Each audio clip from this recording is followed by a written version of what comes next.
ज्यांना एरवी काही ग्लुटन इंटॉलरन्स नसतो त्यांना सुद्धा प्रवासात एनिवे आपल्याला what is called travellers diarrhoea किंवा ट्रॅव्हलर्स कॉन्स्टिपेशन, आपण आपल्या घराच्या बाहेर गेल्यावर पोट बिघडणे कुठल्याही डिरेक्शनला हे होतच इनव्हेरिएबली, की म्हणजे बुचच बसलाय किंवा डायरिया झालाय, हा प्रकार खूप कॉमन आहे रेग्युलरली, म्हणजे आणि सगळ्यांनाच होतो, म्हणजे असं एखादंच कोणी असेल की त्यांना काहीच त्रास नाही होते. मग असं होत असताना अजून तुम्ही विषयाची परीक्षा कशाला करायची आहे? जाऊन मग मैदा व्हीट ऑप्शन असताना मैदा नका घेऊ. पण जर काही ऑल्टरनेटिव्ह नसेलच तर मग त्यातल्या त्यात त्याचं प्रमाण जरा थोडं ठेवा. म्हणजे अगदी एवढा भला मोठा तो गार्लिक नान विथ बटर असा मैद्यावाला ऑर्डर न करता त्याला म्हणावं जरा मला रोटी दे, म्हणजे मैद्याचा डोस तरी कमी करा ना तुम्ही जो घेताय तो. असं पण व्हीट ऑल्टरनेटिव्ह असेल तर any day you should offer that only. म्हणजे तुम्ही होल व्हीटच घेतलं पाहिजेत, म्हणजे कारण मैद्याने काहीच कधीच कोणाचं भलं नाही झालंय. तर जर तुम्ही एखाद्या ऑलरेडी कुठल्या तरी डाएटमध्ये असाल जे तुम्ही फॉलो करत आहात आणि मग तुम्ही एक 8-10-15 दिवसांच्या ट्रिपवर जाणार आहात, तर ते त्यावेळेस सुद्धा कसं मॅनेज करायचं? कारण हा खूप प्रश्न पडतो ना, की आता मी जाणार म्हणजे ते सगळं मोडलं, मग जायच्या आधी मला 10 दिवस वाटायला लागतं की नाही 10 दिवसांनंतर माझं एनिवे प्रवास करणार आहे ते मोडणार आहे, मी आत्तापासूनच फॉलो नाही करत, आल्यानंतर सुरू करीन. हे खूप होतं. खूप खूप छान प्रश्न आहे. पण मुळात तुला सांगू का, जर माझ्या जे काही मला डाएट मॅनेज करायला जे दिलेलं आहे त्याला जर माझ्या आयुष्यासाठी त्याच्यात जर जागा नसेल तर ते डाएट कामाचंच नाहीये की नाही. मग ते जरी घरात कधी 4 दिवस मैत्रिणीचं लग्न असो का माझा प्रवास असो, मला जे काही गाईडलाईन मिळाली आहे that has to cater to my travel. म्हणजे त्यामुळे आता माझ्या प्रॅक्टिसमध्ये आम्ही ट्रॅव्हल गाईड देतो. म्हणजे मी पूर्णपणे असं कुठल्या जगाच्या पाठीवर कुठल्या देशात जात आहे त्या ठिकाणी काय आवर्जून खा आणि कसं खा हे सांगते. प्रवास करताना ग्लुटनचा पण हा खूप त्रास होतो, कारण सगळीकडेच गहू आहे, मग आता काय खायचं असं.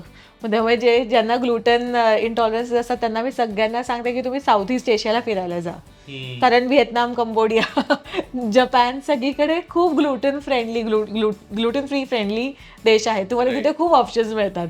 इवन जर कोणाला IBS असेल तर त्यांना पण मी सांगते बिंदास व्हिएतनामला फिरायला जा आणि नेक्स्ट डेस्टिनेशन ठरलंय माझं. लोकल फूड खा तिथलं, कारण ते खूप गट फ्रेंडली फूड आहे असं. पण तुम्हाला ऑप्शन्स मिळतात आणि भातासारखं दुसरं ऑल्टरनेटिव्ह नाही आहे छान इफ यू आर ग्लुटन इंटॉलरंट. तर त्यामुळे तुम्हाला राईस तर सगळीकडेच मिळतो. आणि ज्यांना ग्लुटन इंटॉलरन्स आहे ते बटाटा पण खाऊ शकतात. त्यामुळे तुम्ही अगदी युरोपला किंवा तुम्ही तिबेट वगैरेला असे कुठे पण फिरायला गेलात तर तुम्हाला राईस आणि पोटॅटो हे ऑप्शन्स मिळतातच सगळीकडे इन कार्ब्स, तर तुम्ही तसं पण खाऊ शकता. पण लोकल फूड मी ट्राय करू शकते का, खाऊ शकते का? ॲब्सोल्युटली नाही. तर काय उपयोग आहे तुम्ही प्रवास करून, राईट? म्हणजे तिथे पण जाऊन वरण भातच खायचं असेल तर मग घरीच खा, प्रवास कशाला करताय की नाही. मग लॅक्टोज इंटॉलरन्स जर तुम्हाला असेल तर त्याला ड्युरिंग ट्रॅव्हल हे सांगते म्हणजे ह्याचा दुरुपयोग करून चालणार नाहीये. पण ड्युरिंग ट्रॅव्हल तुम्ही लॅक्टेज एन्झाईमचे ड्रॉप्स मिळतात. ओके, काय असतं हे? लॅक्टेज हे असं एन्झाईम आहे की जे आपल्या शरीराला ते लॅक्टोजला डायजेस्ट करायला, त्याचं म्हणजे ब्रेकडाऊन करायला गरज असते. म्हणजे लॅक्टोज इंटॉलरन्स म्हणजे दुसरं काही नाही तर लॅक्टेजची डेफिशियन्सीमुळे होतं. लॅक्टेज एन्झाईमची डेफिशियन्सी ज्यांच्यात असते त्यांना लॅक्टोज इंटॉलरन्स, की म्हणजे दुधातलं जे लॅक्टोज नावाची साखर आहे ती त्यांना पचत नाही, त्यांना त्रास होतो. म्हणजे त्यांना लूज मोशन्स होणार किंवा त्यांना त्या गुडगुड होणार, पोटात गॅसेस होतात, बर्ब्स होतात, असे बरेच वेगवेगळे सिम्पटम्स असतात त्याचे. तर तुम्हाला जर तुम्ही लॅक्टेजचे ड्रॉप्स जे आहेत ते जरा 2 ड्रॉप घालून मग जे काही खाताय, सपोज आता रोममध्ये आहात आणि तुम्हाला जिलॅटो खायचं आहे किंवा पिझ्झा खायचा आहे, मग ते त्याच्या आधी तुम्ही थोडं 2 थेंब पाण्यात घालून पिऊन टाकायचं आणि मग खायचं काय आहे ते, असं करू शकता. पण परत हे अगदी परमनंट उपाय आहे किंवा लॉंग टर्म म्हणजे जास्त वेळा करता येईल अशातलं नाही आहे. हे स्टॉप गॅप अरेंजमेंट आहे की तुम्ही प्रवास करत असताना तुमचं पोट बिघडू नाही, पण त्यातल्या त्यात थोडं. आणि दॅट ऑल्सो डिपेंड्स की तुम्हाला लॅक्टोजची ॲलर्जी नाही आहे ना. ॲलर्जी असेल तुम्ही ते खाऊच नाही शकत अजिबात.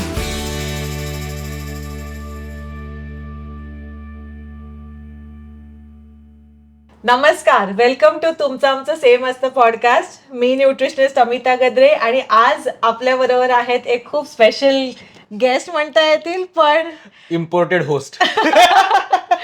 सो आज आपण बोलणार आहोत ट्रॅव्हल बद्दल, की जेव्हा प्रवास करत असतो, कुठे कुठे ट्रिपला गेलेलो असतो, तर तेव्हा कसं डाएट मॅनेज करायचा हे असं तुमच्यापैकी बऱ्याच वेट लोकांनी आम्हाला आय टेक ओव्हर, विचारलं. I take over. हा. मी होस्टच्या खुर्चीत बसले तर मी आता टेक ओव्हर बरं बरं ठीक. तर गाईज, दिस इज नॉट अमुक तमुकचा podcast, but this is still a podcast आणि वी वॉन्टेड टू कोलॅबरेट. तर आम्ही काही विषयातले कुठले एक्सपर्ट्स नाही, त्याच्यामुळे आम्ही काय करणार तर म्हटलं आपण प्रश्नच विचारूयात. So today we are doing a podcast की आपण ट्रॅव्हल करताना आपले फूड कसं मॅनेज करायचं. म्हणजे एकतर आता खूप लोक या सणासुदीचा काळ चालू आहे, सगळेजण आता बाहेर जाणार आहेत फिरायला. सगळ्यात महत्वाचा प्रश्न पडतो की कपडे पॅक करायचे माहिती काय असतात, म्हणजे कुठे जाणार आहे तर काय काय डेस्टिनेशन, मग इकडे जायचंय म्हटल्यानंतर एक्स्ट्रा लेअर्स कॅरी करायचे, ही पोस्ट द्यायची आहे म्हणून त्याच्यासाठीचे स्पेशल कपडे कॅरी करायचे. पण बाहेर जाताना सगळ्यात मेजर प्रॉब्लेम खूप लोकांना येतो ते म्हणजे खायचं काय करायचं. म्हणजे खूप लोक माझ्यासारखे वेगवेगळ्या डाएट्सवर असतात किंवा काही काही लोकांना काही काही स्पेसिफिक अन्न पचत नाही. तर त्या लोकांनी बाहेर गेल्यानंतर किती नाटकं करायची, किती स्वतःला छूट द्यायची, हे सगळं आज आपण आजच्या पॉडकास्टमध्ये एक्सप्लोर करणार आहोत. Yes. तर मला असं वाटतं सुरुवात तिथपासून करू शकतो. म्हणजे आपण पॅक करतो गोष्टी सुरुवातीला, म्हणजे आपलं प्लॅनिंग पूर्ण झालेलं असतं. तर प्लॅन करताना हाऊ टू इंटिग्रेट फूडच्या गोष्टी त्याच्यात. एक तर प्लॅन करताना फूड पण प्लॅन केलं पाहिजे, इज व्हेरी इम्पॉर्टंट. केलं पाहिजे ना. हो, केलं पाहिजे. आणि असं नका म्हणजे हे करू की मग तिथे मिळेल ते खाऊया प्रकार. कारण of course you want to explore, तुम्ही जिथे जाताय तिथले तुम्हाला पदार्थ खायचेत नक्कीच, ते कळतंय. पण खूप वेळा कसं होतं की आता पुण्याहून गोव्याला जाताय, तुम्ही 100दा गेलेले आहात, तुम्हाला त्या काही नवीन काही नाहीये. मग अशा वेळी तुम्ही तुमच्याबरोबर गाडीत जर कारनी प्रवास करताय किंवा ट्रेननी प्रवास करत असाल तर तेव्हा बरोबर काय ठेवणार, तुम्ही स्नॅक्स काहीतरी ठेवा आणि ते डोंट रिलाय ऑन तिथे जे काही मिळेल ते खाऊ वगैरे असं. कारण मोस्टली आपल्याला माहितीये की ते काही फार हेल्दी नसतं. हे आहे की जिथे जाणार आहे तिथलं जर आपल्याला खायचंय तर मग अलीकडे you don't start indulging in other foods. असं तर काय कॅरी कराल, ड्रायफ्रुट्स किंवा ड्रायफ्रुट्सचे नट बार्स हल्ली बरेच मिळतात. तुम्हाला प्रोटीन बार्स सुद्धा मिळतात, तर तसे घेऊ शकता. किंवा इव्हन आपले चणे फुटाणे जे असतात तर तसे पण तुम्ही म्हणजे शेंगदाणे, खारेदाणे किंवा फुटाणे असे पण बरोबर घेऊन जाऊ शकता. मखाने वगैरे सारखे ऑप्शन्स असतात. कारण ट्रिप मध्ये जाताना असं तोंडात काहीतरी टाइमपास म्हणून खायला जे स्पेसिफिकली त्या तळलेल्या गोष्टी असतात. हा, तळलेल्या गोष्टी असतात आणि असं उगीच खायचं असतं ना. म्हणजे कारण एखादी व्यक्ती गाडी चालवते, बाकीचे बोर होत असतात, तर त्यांना काहीतरी खायचं असतं. तर that these can be good options. Fruits तुम्ही कॅरी करू शकता. अर्थात कोणी मला म्हणेल की आता फळं काय प्रवासात पण खायची का, असं. पण सोपं, आता आपण चाललोय सपोज महाबळेश्वर साईडने चाललोय आणि मग तिथे मिळणारे स्ट्रॉबेरी जरी घेतल्या तर ते चालेल एक वेळ तुम्ही घेतलं तर. किंवा उसाचे कर्वे सुद्धा मिळतात कधी कधी, ते चालेल. पण ते बॉबी वगैरे सारखे प्रकार आहेत ते घेऊ नका. कारण टोल नाक्याला थांबून ते एक्झॅक्टली नॉक करतात. हा, मग ते नॉक करतात तेव्हा स्ट्रॉबेरी असेल तर त्यातल्या तर ती एक वेळ चालेल. But don't offer the deep fried items. कारण not just from a diet point of view, म्हणजे फक्त कॅलरीज वाढतात म्हणून नाही, पण अनेक वेळा ते त्याच्यातलं जे ज्या तेलात ते तळलेलं असतं ना, तर त्याने तुम्हाला जसं सोर थ्रोट वगैरे सारखं होऊ शकतं. ते तेल जर खराब असेल, कारण ते काही फार उच्च दराचं असतं अशातला नाहीच आहे म्हणजे भाग, तर ते त्याने तुम्हाला म्हणजे तिथे पोहोचेस्तोवर, तुमच्या डेस्टिनेशनला पोहोचेस्तोवरच तुमचा घसा खवखवतोय, हा प्रकार सुरू होऊ शकतो. तर म्हणून तसे ऑप्शन्स हे नका करू. म्हणजे आणि परत जसं आता थांबलो, कामातला थांबतोय किंवा कुठे या स्टॉपला भेटा, मग आता नाश्ता करायचा आहे, मग तिथे काय खायचा हा पण प्रश्न येतो. मग तेव्हा तुम्ही त्यातल्या त्यात जरा स्टीम्ड काही ऑप्शन असेल किंवा पोहे, उपीट असे जर ऑप्शन्स असतील तुमच्याकडे, किंवा इडली सांबार आहे. अगदी मी तर म्हणते की कधी कधी एक वेळ वडा सांबार खाल्लेला चालेल, पण गार वस्तू नका खाऊ. Okay, this is new. Yes, का बरं? कारण एक तर वडा म्हणजे त्यातल्या त्यात उडदाची डाळ, थोडं फार तरी प्रोटीन आहे त्याच्यात. आणि तुम्ही सांबार खाते तर त्यातही प्रोटीन आहे. पण हेच जर मी एखादा गार पदार्थ खायला गेले, म्हणजे जसं कोल्ड सँडविच, ओके, या सगळ्या ज्या बाहेरच्या म्हणजे आपण जिथे खातो काही पण थांबून, ती चटणी आणि ते जी त्याची आतली भाजी वगैरे आहे ती आदल्या दिवशी करून ठेवलेली असण्याचे चान्सेस खूप वेळा असतात. म्हणजे मोस्ट ऑफन तसंच कापलेलं असतं. आणि मग त्याचं जेव्हा आपण सँडविच खातो जे गरम नाही होणार आहे, मग त्यातनं आपल्याला फूड पॉइझनिंग किंवा काही पोट बिघाड अशी होऊ शकते. बरोबर, कारण खूप लोकांना या ट्रॅव्हल करताना मध्ये कुठेतरी थांबलेले असतानाच खूप त्रास होतो. एक्झॅक्टली. आणि मग म्हणजे तुम्ही पुण्याहून निघालात, गोव्याला पोहोचेस्तोवरच तुमचं पोट बिघडलं, हा प्रकार तुम्ही त्या चटणी सँडविच खाल्ल्यामुळे किंवा काकडीवाला सँडविच खाल्ल्यामुळे असे त्यामुळे होतं. म्हणून प्रवासात तुम्ही इनव्हेरिएबली तुम्ही जे काही गरम असेल हेच घेतलं पाहिजेत. म्हणजे ऍज अ न्यूट्रिशनिस्ट मी कधीच बाहेर प्रवास करत असताना मी सॅलड नाही खात. ओके ओके, कधीच नाही खात. म्हणजे दुपारच्या जेवणात सुद्धा even if I am stopping somewhere for lunch, मी तिथून सॅलड प्लेट मागवून नाही खात आणि मी तशी खायला सांगतही नाही. ओ. परतलेली आणि भाजी, फ्रूट प्लेट वगैरे बाहेरच्या? फ्रूट प्लेट पण नाही खात. अख्खं फळ जे आहे ते घ्या, ते असं डायरेक्ट खाता येईल असं असेल तर चालेल. ओके. ओके, पण तुम्ही त्यांनी कापून ठेवलेले जी फळं आहेत तर ते घेऊन खाऊ नका, कारण त्याने तुमचं पोट खूप वेळा असं होतं की बिघडतं पोट. अजून एक तुला एक्झाम्पल द्यायचं म्हणजे आता तू म्हणशील आता हे पण नाही खायचं का, पण डोसा खाऊ नका. अरे बापरे. का बरं? कारण डोश्याचं बॅटर जे असतं ते पण नेहमी तिसऱ्या दिवशीचं किंवा दुसऱ्या दिवशीचं बॅटर जे असतं ते डोश्यासाठी वापरलं जातं. हो. पहिल्या दिवशीचं असतं ते इडलीसाठी वापरलं जातं हॉटेल्समध्ये किंवा बरोबर. रेस्टॉरंट्समध्ये. मग अशा वेळी खूप अनेक वेळा म्हणजे माझ्याकडे तर येणाऱ्या पेशंट्स पैकी जसं कोणी म्हणतं ना की माणसं जरा पोट गडबड होते, मी लगेच त्यांना विचारलं डोसा खाल्ला होता का? 9 आउट ऑफ 10 टाइम्स त्याने डोसाच खाल्लेला असतो. ओ. ते खराब म्हणजे जे होतं जास्त आंबलेलं पीठ असतं किंवा मग त्याच्यात मग अजून सोडा बिडा घालून डोसे घातलेले असतात, असं पण असू शकतं आणि त्याने तुमचं पोट बिघडू शकतं. तर तुमची ट्रिप खराब करायची नसेल तर डोश्यापासून लांब राहा. बापरे. पण दिस इज व्हेरी इंटरेस्टिंग, कारण हे माझं पण कायम होतं. म्हणजे पुणे मुंबई पण प्रवास करताना म्हणजे बाहेर नाही गेलो आणि जर असं काहीतरी कुठल्या डाएटवर आहे किंवा काहीतरी स्पेसिफिक गोष्टी खायच्यात तर मग यू टेंड टू ईट सॅलेड्स, यू टेंड टू ईट फ्रुट्स. म्हणजे आपण हेल्दी ऑप्शन म्हणून बाकी गोष्टी स्किप करतो आणि नाही फार तेलकट नको म्हणून पावभाजी नको खायला डोसा खाऊ, हे खूप रेग्युलरली होतं. तर दिस इज व्हेरी न्यू. येस.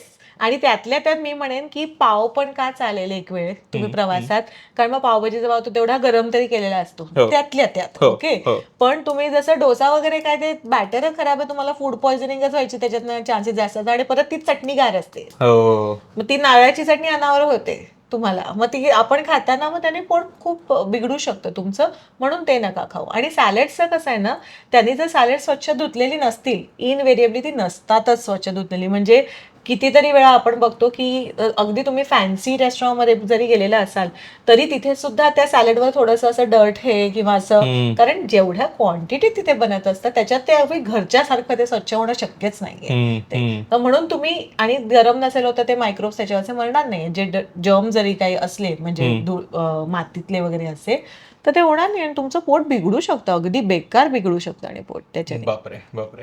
आणि हे म्हणजे ट्रॅव्हल करताना जे आपण खातो, एक तर सगळ्यात मोठा प्रॉब्लेम खूप लोकांना ट्रॅव्हलिंगमध्ये येतो ते म्हणजे उलटिया होतात गाड्यात. म्हणजे जर तुम्ही खूप वेळ ट्रॅव्हल करणार असाल तर तुम्हाला नॉशिएटिक वाटायला लागतं, तुम्हाला सतत गाडी लागते आपल्याला लोकांना, आणि मग कळत नाही की मग त्यावेळेस मग ते उमेश सारख्या त्या गोळ्या घेऊन निघायचं ऑलरेडीच पोटात काहीतरी टाकून की मग खाऊन निघायचं. म्हणजे काही लोक आहेत ज्यांना खाल्लं आणि मग प्रवासात गेले की मग उलटी होते, काही लोकांना खाल्लं तर झोप लागते आणि मग उलटी होत नाही. तर what is a better way to tackle दिस?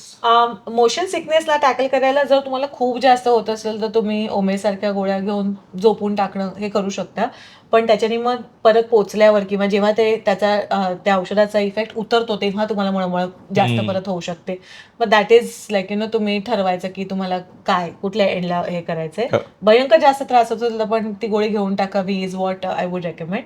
पण जर खूप नसेल होत आणि थोडासा सहन होण्यासारखा किंवा जर आपण खाणं मॅनेज केलं, कारण होतं कसं बघ की सकाळी लवकर निघायचंय, अर्ली मॉर्निंग फ्लाईट आहे किंवा लवकर निघू ट्रॅफिक कमी लागेल अशा याच्यात आपण निघतो आणि प्रवास करायचा आहे म्हटल्यावर आदल्या दिवशी रात्री पण तुमची झोप नसते झालेली, की एक ती अँझायटी पण असते की नाही उठायचं लवकर आणि शेवटपर्यंत पॅकिंग चालू असतं किंवा ओव्हरऑल तर झोपेचं खोबरं झालेलं असतं. त्यामुळे तुमची ऑलरेडी ते मोशन सिकनेस किंवा ऍसिडिटीचा प्रकार तो आदल्या दिवशी सुरू झालेला असतो. एक्झॅक्टली आता ऍसिडिटी लिहिलं, कारण हे कायम म्हणजे अर्धा वेळ हा ट्रॅव्हलिंग मधला ऍसिडिटी मॅनेज करण्यात गेलेला असतो. ऍब्सोल्युटली. आणि हे होतं कारण तुम्ही एक्साइटमेंटमुळे पण आधी 2 दिवस आधीपासून झोपत नसता किंवा आता हे पण बघायचे ट्रिप ॲडवायझर वगैरे वर करत असता असं, आणि तो आदल्या दिवशी तुम्ही झोप नाही मॅनेज होत.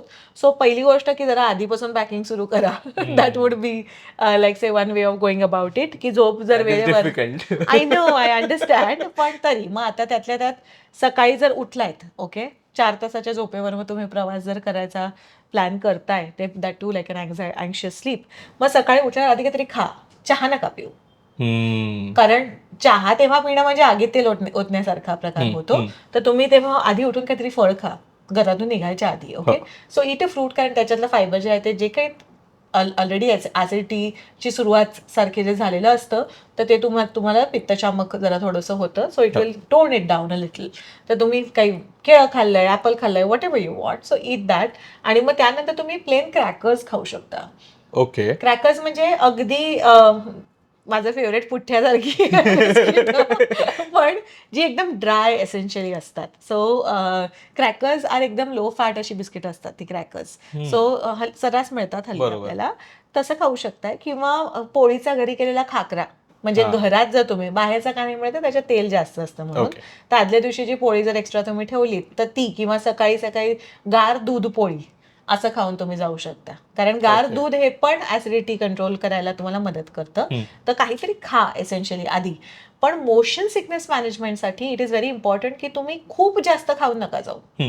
कारण जेवढं जास्त पण तुम्ही अति पोट भरलेलं असलं की तेवढं जास्त ते डचमळतं तुम्हाला प्रवासात. तर त्यामुळे तुम्ही खाणं हे थोडंसं खाऊन निघायचंय आणि मग पूर्ण वेळ प्रवासात तुम्ही काहीतरी ड्राय वस्तू खात राहायच्या. आणि मोशन सिकनेस असेल तर मग काय टाईपचं फूड अवॉइड करायचं? म्हणजे काहीही ज्याच्यात तेल जास्त आहे, तेलकट तुपकट जास्त असतील, किंवा खूप वेळा लोक चॉकलेट्स खातात प्रवासात, तर चॉकलेट्स पण खूप जास्त हाय फॅट पण असतात. तर ते लक्षात नाही येत आपल्या वाटतं की हा साखरेचा पदार्थ आहे, पण तो ऍक्च्युली हाय फॅट पदार्थ पण असतो. So anything which is hi in fat तर तसं जास्त खाऊ नका. ताक वगैरे सारखे प्रकार, म्हणजे जर तुम्ही थांबून असं तर ताकाचे जे टेट्रा पॅक घेऊन गेला तर मी हे नाही म्हणणार की जाल तिथे घेऊन जाऊन ताक घ्या मे बी, पण तुम्ही टेट्रा पॅक कॅरी करू शकता. नारळ पाणी जे आहे तसं त्याचे पण हल्ली पॅक मिळतात, किंवा नारळ पाणी तुम्ही सरास बाहेरनं पण तेवढं फ्रेश विकत घेऊ शकता. म्हणजे तर तसं तुम्ही पिऊ शकता तेव्हा प्रवासात.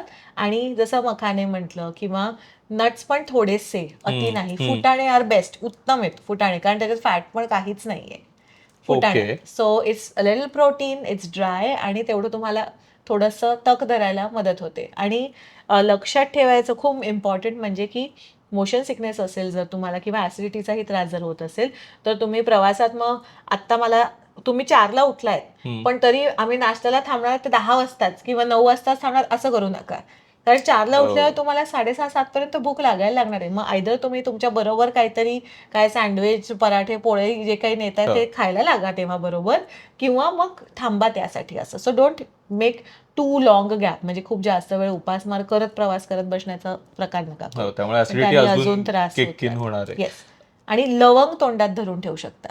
ओके. हा, कारण बरेच जे मोशन सिकनेसला कमी करणारे जे ऑइल्स आपल्याला मिळतात, म्हणजे ते स्मेलिंग एसेन्शियल ऑइल्स असो, किंवा हल्ली तुम्हाला डायजेस्टिव्ह ऑइल्स वगैरे पण असे मिळतात की ज्याच्यात सुपारी नाही सॉरी बडीशेप, लवंग आणि दालचिनी असं घातलेले ऑइल्स असतात, एसेन्शियल ऑइल्स.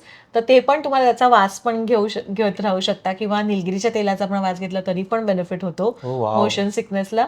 आणि नाहीतर असे क्लव नुसतं तोंडात लवंग जरी धरून ठेवलं तरी मळमळ कमी होते. Oh wow, my mother was right. अजून एक म्हणजे ब्रेकफास्ट बद्दलच बोलतोय म्हणून, हे तर झालं आपण ट्रॅव्हल करून कुठेतरी पोहोचलो. पण युजली काय होतं, म्हणजे इंडियन मेंटॅलिटी, आपण जिथे कुठे हॉटेल्समध्ये राहतो तर त्यांचा हॉटेलचा ब्रेकफास्ट दिलेला बुफे असतो, आणि मग तिथे ना नको ते ऑप्शन्स असतात. म्हणजे आम्ही लदाखला गेलो होतो, आणि लदाखला हॉटेलच्या ब्रेकफास्टमध्ये पुरी भाजी होती, छोले कुलचे होते, आणि मला असं झालं की ब्रेकफास्टला पुरी भाजी आहे, आणि खूप लोक तुटून पडत होते. आणि मग पहिल्या दिवशी मग मला असं झालं की अरे यार, छोले आहे, भटुरे आहेत, मग खावे का वगैरे असं इच्छा होते. आणि मी ते खाल्लं, आणि मग दिवसभर पूर्ण ऍसिडिटीमध्ये, आणि मग ते कसं बाहेर, मग प्रत्येक ठिकाणी जातोय आणि ती सतत ऍसिडिटी आतमध्ये दाबून ठेवली. तर ज्यावेळेस तुम्ही नवीन ठिकाणी जाता त्यावेळेस ब्रेकफास्ट, लंच आणि डिनर याचं काही असं विचार करून केलं पाहिजे का, की हे खा हे नका खाऊ, असं काही असू शकतं का? सगळ्यात आधी तुम्ही प्रोटीन बघा. आता जसं तू जरी छोले असले तिथे, त्यातले तू थोडे छोले घेऊ शकतोस तू, त्याच्यावर तू भटुरे नाही खायची गरज आहे, कारण ते तेवढं तेलकट आहेत. म्हणजे अगेन की आता मी तुला डाएटिंग ह्या दृष्टीनं नाही सांगते, मी तुला ऍसिडिटी मॅनेजमेंट किंवा प्रवास तेवढ्यात सुखाचा कसा होईल त्यातला त्रास न होता ह्या पॉईंट ऑफ व्ह्यूने सांगते की मग तुम्ही ते छोले घ्या, कारण त्याच्यात जरा थोडं प्रोटीन तरी आहे किंवा फायबर आहे मोस्ट इम्पॉर्टंटली. नाहीतर अंड वगैरे असतंच हल्ली अवेलेबल, अंडी खात असाल तर यू कॅन हॅव दॅट, किंवा पनीर पराठा वगैरे मिळतो, तर तुम्ही तसं ते आधी घ्या मागून. त्याच्याबरोबर जर चांगलं एकदम उच्च दराचं हॉटेल असेल तर तुम्ही तिथलं फ्रूट पण खाऊ शकता, कारण ते युजली फ्रेश असतं. म्हणजे जर if it's a very good hotel Patel. पण नाही तर मग त्याच्याबरोबर तुम्ही काहीतरी परतलेली भाजी प्रकार पण हल्ली मिळतात. नसतील तर त्यातल्या त्यात कमी तेलकट जे असेल ते इडली असते ब्रेकफास्ट बुफेज मध्ये युजली, किंवा टोस्ट असतो, म्हणजे ब्रेड बटर तर ब्रेडचा. असतं हा, usually. तर ते ब्रेड बटर वगैरे जे आहे तसं खाऊ शकता. So if you are eating eggs, अंड खात असाल तर अंड, एखादा टोस्ट त्याच्याबरोबर आणि फ्रूट, असं हे चांगलं कॉम्बिनेशन होऊ शकतं. कॉफी पण जर तुम्ही प्यायलात तरी तुमची मळमळ कमी होऊ शकते.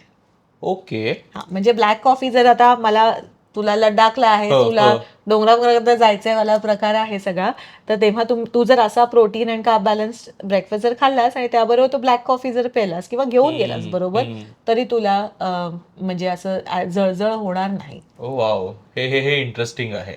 आणि अजून एक ट्रॅव्हल करताना सतत पडलेला प्रश्न असतो ते म्हणजे तिथल्या गोष्टी तर खायच्या असतात. म्हणजे मी ज्या ठिकाणी गेलो तिथलं लोकल फूड तर ट्राय करायचं असतं, पण बहुतेक वेळा माझ्या काहीतरी कंडिशन्स असतात किंवा काय लॅक्टोज इंटॉलरंट आहे किंवा असं काहीतरी स्वतःच्या टॉलरन्सेस घेऊन आपण तिकडे गेलेलो असतो.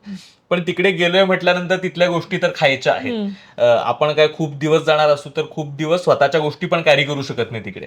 तर अशा सिच्युएशन्स मध्ये काय करायचं? आता परवाच माझी एक पेशंट जी आहे ती लॅक्टोज इंटॉलरंट पेशंट आहे. अमेरिकन स्वित्झर्लंडला गेली. आता स्वित्झर्लंडला गेल्यावर तुम्ही सगळीकडे चीज आहे, किंवा इव्हन तुम्ही युरोपला कुठे गेलात किंवा आपल्या इथे पनीर वगैरे असं तर खूप कॉमन आहे, किंवा क्रीम पण असतं, आईस्क्रीम्स खायची असतात, असे पण प्रकार असू शकतात. मग लॅक्टोज इंटॉलरन्स जर तुम्हाला असेल तर त्याला ड्युरिंग ट्रॅव्हल हे सांगते म्हणजे ह्याचा दुरुपयोग करून चालणार नाहीये. पण ड्युरिंग ट्रॅव्हल तुम्ही लॅक्टेज एन्झाईमचे ड्रॉप्स मिळतात. ओके, काय असतं हे? लॅक्टेज हे असं एन्झाईम आहे की जे आपल्या शरीराला ते लॅक्टोजला डायजेस्ट करायला, त्याचं म्हणजे ब्रेकडाऊन करायला गरज असते. म्हणजे लॅक्टोज इंटॉलरन्स म्हणजे दुसरं काही नाही तर लॅक्टेजची डेफिशियन्सीमुळे होतं. लॅक्टेज एन्झाईमची डेफिशियन्सी ज्यांच्यात असते त्यांना लॅक्टोज इंटॉलरन्स, की म्हणजे दुधातलं जे लॅक्टोज नावाची साखर आहे ती त्यांना पचत नाही, त्यांना त्रास होतो. म्हणजे त्यांना लूज मोशन्स होणार, किंवा त्यांना त्या गुडगुड होणार, पोटात गॅसेस होतात, बर्ब्स होतात, असे बरेच वेगवेगळे सिम्पटम्स असतात त्याचे. तर तुम्हाला जर तुम्ही लॅक्टेजचे ड्रॉप्स जे आहेत ते जरा 2 ड्रॉप घालून मग जे काही खाताय, सपोज आता रोममध्ये आहात आणि तुम्हाला जिलॅटो खायचंय किंवा पिझ्झा खायचा आहे, मग ते त्याच्या आधी तुम्ही थोडं 2 थेंब पाण्यात घालून पिऊन टाकायचं आणि मग खायचं काय आहे ते, असं करू शकता. पण परत हे अगदी परमनंट उपाय आहे किंवा लॉंग टर्म म्हणजे जास्त वेळा करता येईल अशातलं नाहीये. हे स्टॉप गॅप अरेंजमेंट आहे की तुम्ही प्रवास करत असताना तुमचं पोट बिघडू नाही, पण त्यातल्या त्यात थोडं, आणि दॅट ऑल्सो डिपेंड्स की तुम्हाला लॅक्टोजची अलर्जी नाही आहे ना. अलर्जी असेल तुम्ही ते खाऊच नाही शकत अजिबात. म्हणजे तुमचे सिम्पटम्स किती म्हणजे जास्त सिव्हिअर आहेत त्यावर हे ठरतं की तुम्ही हा असा उपाय लॅक्टेज एन्झाईमचे ड्रॉप्सवाला करू शकणार आहात की नाही. नाही तर अगदी तेही नसेल जर करायचं तर तुम्हाला हल्ली सगळीकडे म्हणजे प्रवास करताना ग्लुटनचा पण हा खूप त्रास होतो, कारण सगळीकडेच गहू आहे. मग आता काय खायचं असं.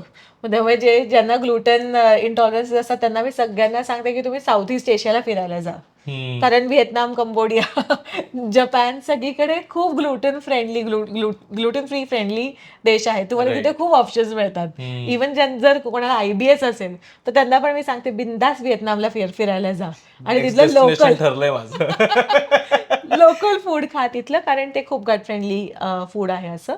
पण तुम्हाला ऑप्शन्स मिळतात आणि भातासारखं दुसरं ऑल्टरनेटिव्ह नाहीये छान इफ यू आर ग्लुटेन इंटॉलरंट. तर त्यामुळे तुम्हाला राईस तर सगळीकडेच मिळतो. आणि ज्यांना ग्लुटेन इंटॉलरन्स आहे ते बटाटा पण खाऊ शकतात. त्यामुळे तुम्ही अगदी युरोपला किंवा तुम्ही तिबेट वगैरेला असे कुठे पण फिरायला गेला तर तुम्हाला राईस आणि पोटॅटो हे ऑप्शन्स मिळतातच सगळीकडे इन कार्ब्स, तर तुम्ही तसं पण खाऊ शकता. पण लोकल फूड मी ट्राय करू शकते का, खाऊ शकते का? ऍब्सोल्युटली नाही. तर काय उपयोग आहे तुम्ही प्रवास करून, राईट? म्हणजे तिथे पण जाऊन वरण भातच खायचं असेल तर मग घरीच खा, प्रवास कशाला करताय की नाही. पण जर तसं if that is a scenario आणि तुम्हाला असे काही सिम्पटम्स नसतील तर the order of picking food will be की तुम्ही आधी प्रोटीन त्याच्यातलं घ्या काय आहे ते, मग त्याच्यावर भाजी घ्या आणि मग थोडं कार्ब्स घ्या.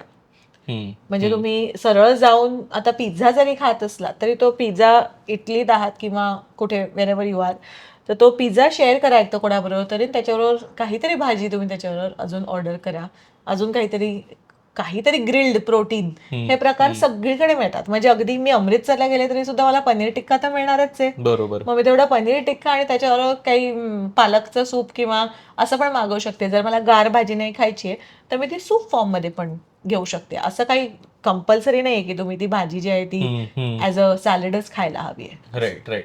आणि आता ट्रॅव्हल करताना एक परत परत गोष्ट येते ती म्हणजे आपण मॅक्झिमम टाइम बाहेरच खातो ना, म्हणजे बाहेरच गेलोय तर बाहेरच खाणार, तिथे काय आपल्याला घरातलं खाणं मिळणार नाहीये.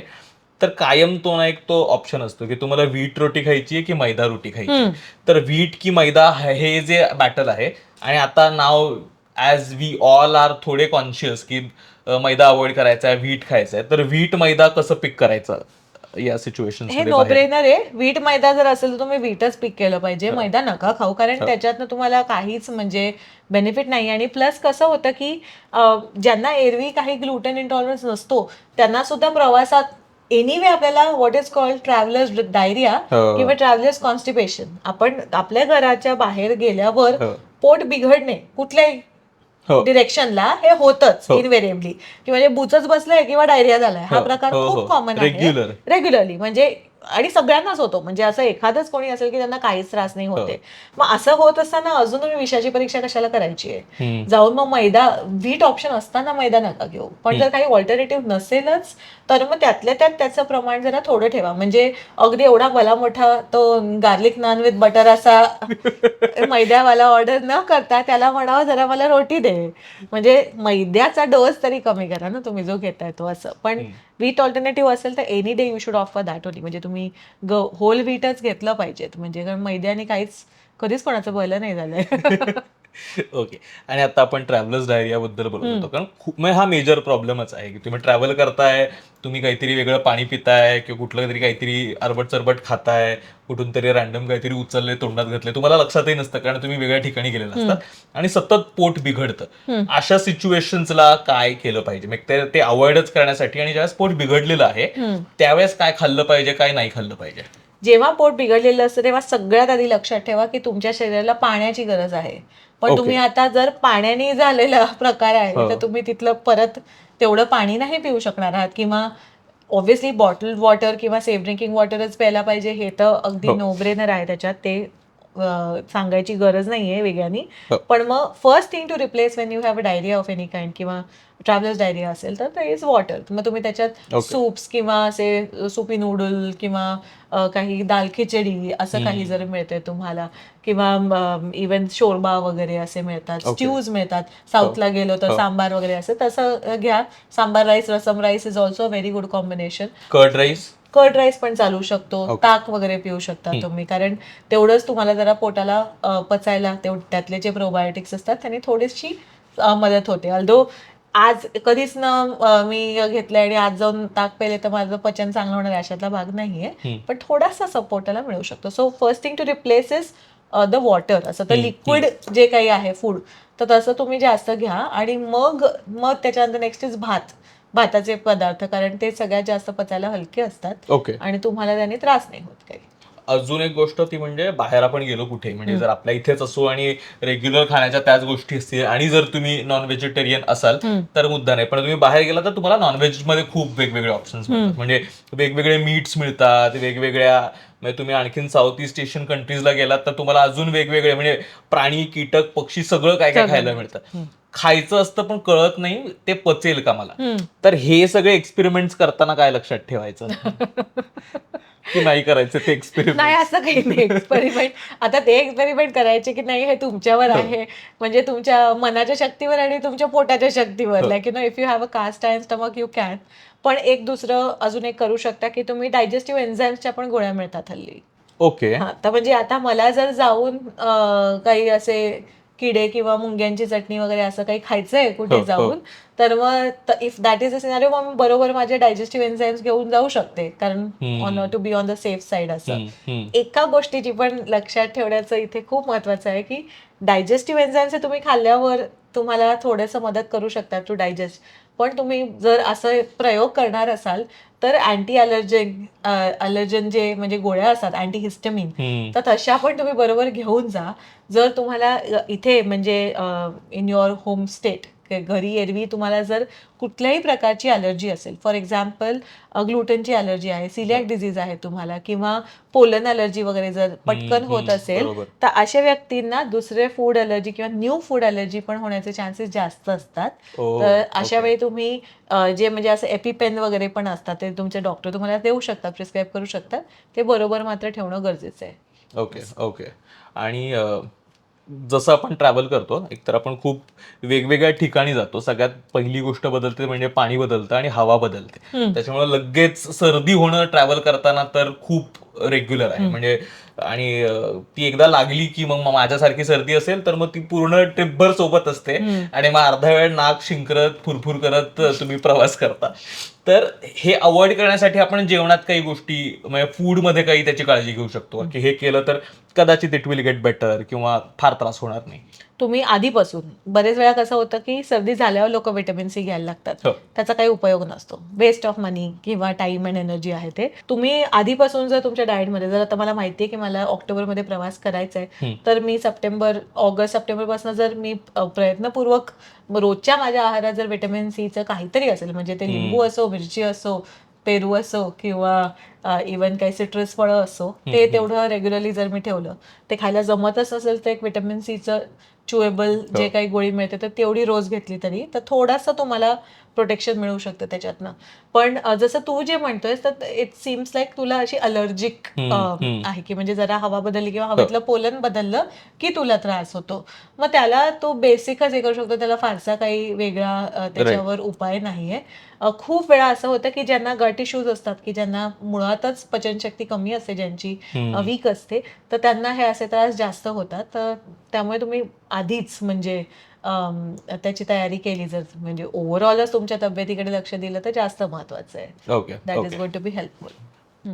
आणि another important thing is travel करताना एक सतत काहीतरी एकतर प्रवास करत असता, तुम्ही जागे असता, आजूबाजूला काहीतरी सुरू असतं, तहान लागलेली असते, तर पाण्याच्या ऐवजी सतत म्हणजे हे मी खूप ऑब्झर्व केलं की खूप लोक सॉफ्ट ड्रिंक्स पितात. मग काहीतरी कोकच उचल, वेगवेगळ्या कार्बोनेटेड ड्रिंक्स उचला, ते प्या. तर ते कसं टॅकल करायचं, म्हणजे प्यायला पाहिजे, नाही प्यायला पाहिजे? हे बघ, प्यायला नाहीच पाहिजे म्हणजे ह्याच्यात काही म्हणजे दुमतच नाहीये. पण आता तसं तर बरंच काही नाही केलं पाहिजे की नाही. आपण जेवढं रिच फूड्स किंवा बाहेर कुठे गेलोय आणि तिथे काही कपकेक्स आहेत, क्रीम डेझर्ट्स छान आहेत. हो. जसं आता मी गेल्या वर्षी जपानला गेलो, तर जपानला पण खूप डेझर्ट ऑप्शन्स खूप आहेत. हो, हो. मग आता हे पदार्थ मला तिथेच खायला मिळणार आहेत ना, तिथले जे आहे ते. मी परत आल्यावर म्हणतात अरे अरे मी तिथे खाल्लं असतं तर बरं झालं असतं, याला काही अर्थ नाहीये. हो. मग तिथे गेलेले आहात तर तिथलं ते ट्राय करा, काहीच प्रॉब्लेम नाहीये. पण लक्षात ठेवा की आता जसं पाण्यात तहान जर लागली तर तेव्हा कोक प्यायची काय गरज आहे. मग तेव्हा पाणीच प्या तुम्ही. पण अगदीच प्यायचंच आहे मला कोक असं, मग त्यातले तर डाएट कोक प्या. तितक्या उगीच एम्प्टी कॅलरीज तरी तुमच्या पोटात जाणार नाहीत. मग तेवढं बजेट उरेल ना तुम्हाला नंतर खायला. साधा हिशोब आहे. आणि ट्रॅव्हलच्या आधी आपलं एक काहीतरी बऱ्याच लोकांचं सेट डाएट असतं की जेवणाची वेळ ही आहे, हे हे इतकंच खाल्लं जाणार आहे, त्याच्यातलं एवढंच पोर्शन साईज ठरलेला असतो, प्रोटीन कुठून येणार, कार्ब्स कुठून येणार, हे सगळं ठरलेलं असतं. ट्रॅव्हल करताना हे सगळं गोज फॉर अ टॉस की काहीच फॉलो करता येत नाही.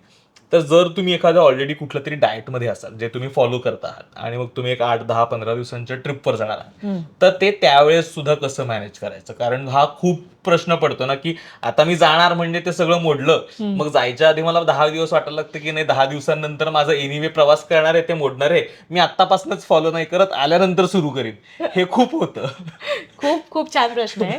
पण मुळात तुला सांगू का, जर माझ्या जे काही मला डाएट मॅनेज करायला जे दिलेलं आहे त्याला जर माझ्या आयुष्यासाठी त्याच्यात जर जागा नसेल तर ते डाएट कामाचंच नाहीये की नाही. मग ते जरी घरात कधी 4 दिवस मैत्रिणीचं लग्न असो का माझा प्रवास असो, मला जे काही गाईडलाईन मिळाली आहे that has to cater to my travel. म्हणजे त्यामुळे आता माझ्या प्रॅक्टिसमध्ये आम्ही ट्रॅव्हल गाईड देतो.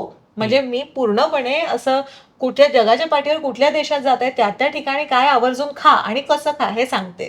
पण आता तुम्ही तिथे ट्रॅव्हल करताना पण वेळा बदलतात ऑफकोर्स. तुम्ही टाइम झोन बदलत असाल तर नक्कीच बदलतात, पूर्णच बदलतं तुमच्या. मग तेव्हा ना तुमचं इंट्युटिव्ह इटिंग जे आहे ते खूप कामास येतं. आधीपासूनच जर आपण स्वतःला अशी सवय लावलेली असेल की मला जेव्हा भूक लागणार आहे तर तेव्हा मी जेवणार आहे, तर जरी तिथल्या जरा वेळा इकडे तिकडे झाल्या तरी माझं लक्ष राहतं की मला भूक लागली आता तर मी खाऊन घ्यावं याकडे. त्यामुळे तुम्ही जर लंच ओ क्लॉक डिनर ओ क्लॉक न करता असं जेवणाची वेळ झाली म्हणून जेवणं असं जर पहिल्यापासूनच सवय नसेल, भूक लागली की मी खातोय हे असेल, तर मग तुम्हाला तिथे प्रवास केल्यावर पण काही त्याच्याने प्रॉब्लेम नाही होत. आणि खरंच जर सांगायचं बघायचं तर एंड ऑफ द डे काय म्हणजे इम्पॉर्टंट आहे की हे नाहीये की मी युरोपला जाऊन पण मी अगदी माझ्या वेळा पाळल्या, त्याचे काही आपल्याला फार ग्रेट मार्क वगैरे मिळतात किंवा ना असे Awards मिळाले हेल्थ वगैरे. पॉइंट्स, तुमचा आरोग्याचा स्कोर वाढला वगैरे असला काही प्रकार होत नाही. त्यामुळे त्याच्यात काही फारसं म्हणजे त्याचं भूषण मानून घेण्यात काहीच अर्थ नाहीये. पण तुम्ही तिथे जाऊन जर त्यातल्या त्यात मी बॅलन्स हे केला की फॉर एक्झाम्पल जर मला एखाद्या लंडनला मी गेले आणि मला कपकेक खायचा आहे, किंवा मी केरळला गेले आणि मला तिथले स्ट्यूज हे सगळं भरपूर खायचंय ज्याच्यात जास्त कोकोनट मिल्क आणि सगळं आहे, तर मग मी ते टेस्ट करणार किंवा जेवढं मला गरजेचं आहे तेवढं खाणार आणि बाकी पण त्याच्यावर काय खाते, तसं जर बॅलन्स करता आलं तुम्हाला तर मग जिंकलात तुम्ही. काहीच त्याच्यात दुसरं म्हणजे वेगळं अजून ट्रॅव्हलिंगसाठी मग मी जाऊन तिथे गेल्यावर मी इंटरमिटंट फास्टिंग करू का, किंवा मग मी आता 10 दिवस मी जाऊन मला हवं ते खाऊन आलीये मग इथे आल्यावर काही कम्पेन्सेटरी करू का, याला काही अर्थ नसतो. राईट. तर त्याच्यामुळे असं तिथे जाऊन पण उत्मात नाही करायचं. जो वाटलं तर खा, पण नॉट नेसेसरीली तुम्हाला ते त्या त्या ठोक्यालाच ते मिळालं पाहिजे. आणि आजचा हा शेवटचा दिवस आहे, यापुढे मला आयुष्यात कधी खाता नाही येणार आहे अशा पद्धतीने खाऊ नका तिथे. अजून एक म्हणजे आपण मगाशी कॉन्स्टिपेशन वगैरे बद्दलचं बोलत होतो ना, मला आता रिअलाइज झालं की आपण ज्यावेळेस जागा बदलतो त्यावेळेस आपला फायबरचा सोर्स कुठून असणार ना हे कळत नाही. म्हणजे इथे माझं सेट रुटीन असतं, मला माहितीये की हे रोजचं खाणं आहे, त्यातनं मला फायबर मिळणार आहे. पण आता जर आपल्याला बाहेर जाऊन अरबट चरबट खायचं नाहीये, जर सगळीकडची फळं पण खाऊ शकत नाही, तर फायबर कुठून मिळवायचं? कारण नाहीतर मग दिवसभर पूर्ण टॉयलेटची वाट बघत बसणं याशिवाय काही, म्हणजे ट्रेन आधी टॉयलेट हे. पण खूप महत्वाचा प्रश्न आहे हा, कारण ट्रॅव्हल करत असताना 2 गोष्टी सगळ्यात जास्त कॉम्प्रोमाइज होतात कुठल्याही ट्रिपवर तुम्ही गेलात तर. पहिली म्हणजे की भाज्या, तुम्हाला भाज्या खायला मिळत नाहीत आणि प्रोटीन हे तुम्हाला डाएटमध्ये मिळत नाही असं. तर जर तुम्ही ऑलरेडी इथे फॉर एक्झाम्पल व्यायाम काही करत असताना तुमच्याकडे काही प्रोटीन सप्लिमेंट असेल, म्हणजे पावडर, प्रोटीनची पावडर, तर ते तुम्ही कॅरी करायला काहीही हरकत नाहीये. तिथे तुम्ही ॲटलिस्ट एवढं प्रोटीन तरी तुमचं मेंटेन राहील असं. एस्पेशली जर तुम्ही खूप जास्त कार्ब इंटेन्सिव्ह ठिकाणी जात असाल, म्हणजे नॉर्थ इंडिया वगैरे मध्ये जर जाताय, तिथे खूप जास्त आपल्याला कार्ब्स मिळतात. खास करून जर आपण व्हेजिटेरियन असू तर, कारण मग आपले ऑप्शन्सच कमी होतात, रोज रोज पनीर खायचा कंटाळा येतो. मग अशा वेळी तुम्ही प्रोटीन सप्लिमेंट घेऊ शकता. आणि फायबरचा पण येतोच हा प्रॉब्लेम, कारण एकदम कमी होतं. जर तुम्ही सकाळ संध्याकाळ भाजी खात असाल तर दिवसातून एकदा पण तुम्हाला भाजी मिळेल का याची गॅरंटी नसते. मग अशा वेळी तुम्ही फायबर सप्लिमेंट्स म्हणजे इसबगोल ज्याला आपण म्हणतो, तर इसबगोल जे आहे ते, किंवा सायलियम हस्कचे वेगवेगळे हल्ली ऑरेंज फ्लेवर किंवा रास्बेरी फ्लेवर असे पण पावडर्स मिळतात. तर ते त्याला psyllium husk, isabgol is called psyllium husk, तर तसे तुम्हाला मिळतात. तर ते तुम्ही तुमच्याबरोबर घेऊन जा. एंड ऑफ द डे 1 चमचा पाण्यात घालून 2 ग्लास पाणी त्याच्यावर प्यायचं, सो दॅट वे तुम्हाला तेवढं फायबर मिळू शकतं. पण अगेन हे तुम्ही प्रवास करतानाच म्हणजे ही सोय ठेवा तेवढी, म्हणजे ऑप्शन असं. एरवी तुम्ही मग भाजी नाही खाल्ली तर मग मी फायबर सप्लिमेंट घेऊ का असं जर असेल तर that is not going to work, कारण मग तुमच्या शरीराला पण तशी सवय लागते. मग असे बरेच लोक असतात की ज्यांना रात्री जर इसबगोल घेतलं नाही तर मग सकाळी होत नाही, किंवा त्यांना कुठलं विरेचन चूर्ण किंवा अशी चूर्ण घ्यायला लागतात, त्याशिवाय सवय लागते त्याची. तर तसं होतं. ते तुमचं शरीर पण आपल्यासारखंच आपलं शरीर आहे, खूप पटकन त्याला नको त्या सवयी लागतात. आपलंच शरीर आहे शेवटी. आता ऑलमोस्ट आपण एंडकडे आलो, तर just to sum up, travel करताना 3 things that you should avoid आणि 3 things that you should definitely carry. 3 things that you should avoid is, म्हणजे आधी एक तर की शुगर जरा त्यातल्या त्यात, कारण शुगर इंटेक खूप पटकन वाढू शकतं आपण ट्रॅव्हल करत असताना, आणि तुम्हाला जर डायबिटीज वगैरे असेल त्याची खूप जास्त तुम्हाला काळजी घ्यायला लागते. Another thing to avoid is, जसं मी म्हटलं तसं गार वस्तू जरा अवॉइड करा, म्हणजे मग तुम्हाला पोट बिघडणे वगैरे, पाणी क्लीन आहे ना बघा असं.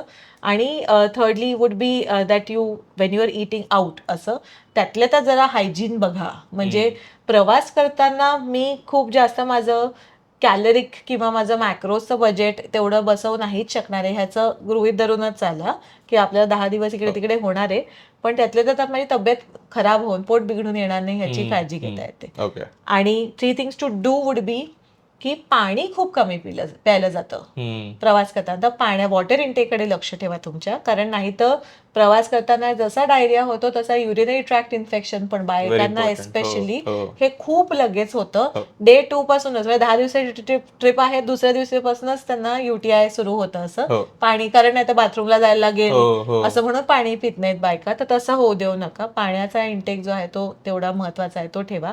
सेकंडली की तुम्ही जसं मी म्हटलं फायबर सप्लिमेंट्स तुम्ही घेऊ शकता.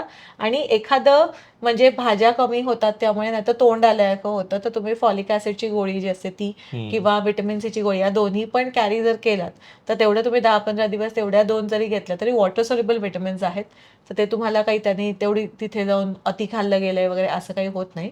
It helps you avoid ulcers, कारण नाही तर तोंड येण्याचं पण प्रमाण खूप वाढतं, कारण भाजी नाही जात पोटात, मग फॉलेट्स तुम्हाला मिळत नाहीत आणि मग तोंड येतं, झोपही झालेली नसते, ऍसिड सगळंच बदललेलं असतं. तर त्यामुळे तसं जेव्हा होतं तेव्हा सगळ्यात आधी तोंड येतं तुम्हाला. So that will be avoided. आता तू सेंड कर. Thank you so much Amita for having me host this podcast. त्यात मी मज्जा आली आज एकदम. हो ना, म्हणजे सेटअप बदललाय पण मला मज्जा आली.